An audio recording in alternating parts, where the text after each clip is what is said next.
আগামী দিনে বিএনপি নতুন ধারা রাজনীতি শুরু করেছে। ইনশাআল্লাহ সন্ত্রাস, চাঁদাবাজ এবং মাদক মুক্ত বাংলাদেশ আগামী দিনে গড়ে তুলতে হবে। প্রিয় ভাইরা আমার, আমরা একটা কথা বলতে চাই, আপনাদের সকলকে ঐক্যবদ্ধ হতে হবে। আজকে থেকেই মা বোনেরা যারা এসেছেন, মুরব্বী যারা এসেছেন, যুবক যারা এসেছেন, ছাত্র ভাইয়েরা যারা এসেছেন, সকলে মিলে প্রথমে আপনারা আপনাদের পরিবারের কাছে ধানের শীষের জন্য ভোট চাবেন। আমার জন্য আপনারা দোয়া করবেন, আমার জন্য ভোট চাবেন। ইনশাআল্লাহ আমরা মনে করি আগামী দিনে সকলে মিলে বাংলাদেশটাকে আমরা গড়ে তুলব, যেখানে মানুষের অধিকার থাকবে, মানুষের দাবি আদায়ের অধিকার থাকবে, যে যার ধর্ম অনুযায়ী পালন চলতে পারবে।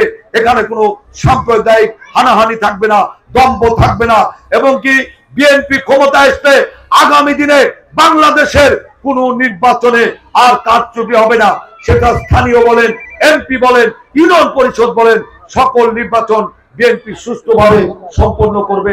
এবং আপনারা জানেন, আজকে আপনাদের একটা কথা বলতে চাই, আজকে আমরা দেখেছি যে আমাদের ইসলামী শাসনতন্ত্র আন্দোলনের আমাদের চরমোনায়ের পীর সাহেব আজকে তিনি বড় বিপ্লবী হয়েছেন, কিন্তু আমরা দেখেছি ইসলামী আন্দোলনের এই চরমোনায়ের পীর সাহেবকেও কিন্তু আমরা দেখেছি আওয়ামী লীগের আমলে, এই আওয়ামী লীগের ফ্যাসিস্ট আমলের নির্বাচনেও কিন্তু তারা অংশগ্রহণ করেছেন। তাই আমরা বলতে চাই যে ইসলামী আন্দোলন সহ এই জামাতে ইসলামী যারা বাংলাদেশের স্বাধীনতায় বিশ্বাস করে না, আমি তাদের বলতে চাই না, রাজাকার বলতে চাই না, আল বদর বলতে চাই না, কিন্তু আমরা শুধু তাদের বলতে চাই, ভোট নিয়ে ষড়যন্ত্র আপনারা করবেন না। আপনারা ভোটে আসুন, আপনাদের জনপ্রিয়তা যাচাই করুন। বিএনপি কে যদি মানুষ না চায়, বিএনপি কে যদি ভোট না দেয়, বিএনপি ক্ষমতা আসবে না। আপনাদের ভোট দিবে, আপনাদেরকে আমরা মেনে নেব, কিন্তু ধর্মকে পুঁজি করে জামাতে ইসলামকে ভোট দিলে বেস্টের টিকিট পাবে, এই ধরনের প্রচারণা বাংলাদেশের জনগণ মেনে নেবে না, নেবে না, নেবে না। আজকে বাংলাদেশের বিভিন্ন মসজিদে মসজিদে আজকে বয়ানের নামে জামাত ইসলামের প্রচার করা হচ্ছে, সেদিকেও আমার আপনাদের সকলকে সতর্ক দৃষ্টি রাখতে হবে। তার কারণ মসজিদ সবার, মসজিদ কোন দলের না, একক কোন দলের না। সেই জন্য আগামী দিনে ঐক্যবদ্ধভাবে আমরা এই বাংলাদেশটাকে গড়ে তুলবো। আমি আর বক্তব্য দীর্ঘায়িত না করে পরিশেষে শুধু বলতে চাই, আমি ফরহাদ ইকবাল, আপনাদের কারো ভাই, কারো ভাতিজা, কারো ছোট ভাই,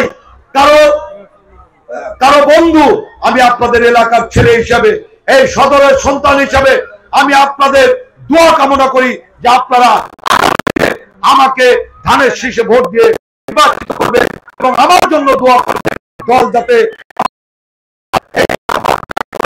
আমার নেত্রী বেগম খালেদা জিয়া অনেক অসুস্থ, সকলকে ধন্যবাদ জানিয়ে এবং আমার নেতা শহীদ প্রেসিডেন্ট জিয়াউর রহমানের জন্য দোয়া করবেন এবং তারেক রহমানের জন্য দোয়া করবেন, এই আশাবাদ ব্যক্ত করে আজকে আপনারা অত্যন্ত কষ্ট করে এখানে যে সফল সমাবেশ করেছেন, বিশেষ করে এখানে সাধারণ সম্পাদক রেজা, সভাপতির নাম তো আমি বলেছি, এই ওয়ার্ডের প্রেসিডেন্ট সেক্রেটারি সহ যারা গুরুত্বপূর্ণ দায়িত্ব পালন করেছেন সকলকে জানাচ্ছি।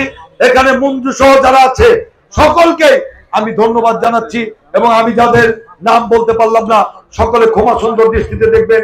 আজানের সময় হয়েছে, আমরা সকলেই নামাজ পড়বো। আমি আর বক্তব্য দীর্ঘায়িত করব না। আমি যতটুকু জানি আপনাদের জন্য কিছু তাবরকের ব্যবস্থা করেছে ইউনিয়ন বিএনপি, আপনার সেগুলো সুশৃঙ্খল ভাবে গ্রহণ করবেন।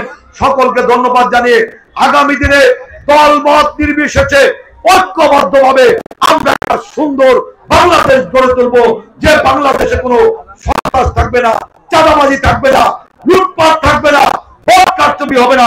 এই আশাবাদ ব্যক্ত করে সকলকে ধন্যবাদ জানিয়ে আমি আমার বক্তব্য শেষ করছি। আল্লাহ হাফেজ।